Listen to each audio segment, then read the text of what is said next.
outro exemplo que nós temos ainda para utilizar a regra 7, que é a regra do tombo, mas primeiro para colocar nesse formato aqui, a gente precisa utilizar uma propriedade de potência, que é esse exemplo aqui do y igual a raiz de x. Toda vez que a gente tiver uma raiz, nós precisamos utilizar uma outra propriedade de potência, certo?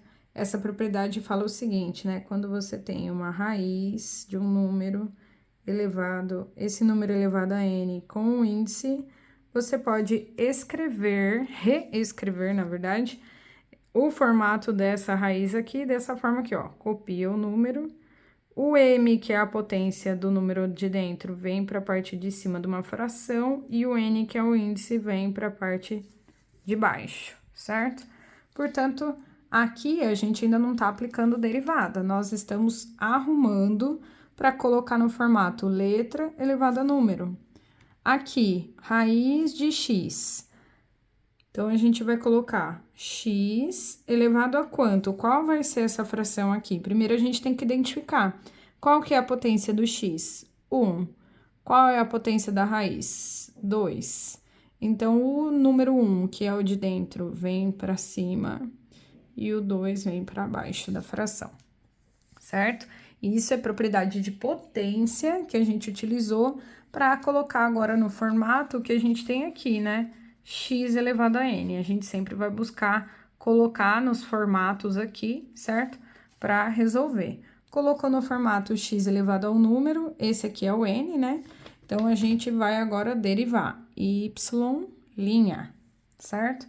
Quem que é y'? X elevado a n pede pra gente tombar o número lá na frente. Então, é n vezes, né? Então, essa regrinha aqui tá falando pra gente que a gente tem que fazer o n vezes o x e depois tirar um grau desse número n que tem aí, certo? Aqui, então, né, a gente mantém, né, mantém o meio aqui, vezes meio menos 1, então, a gente tem que entender que meio menos 1, a gente precisa fazer um MMC para fazer essa subtração, né?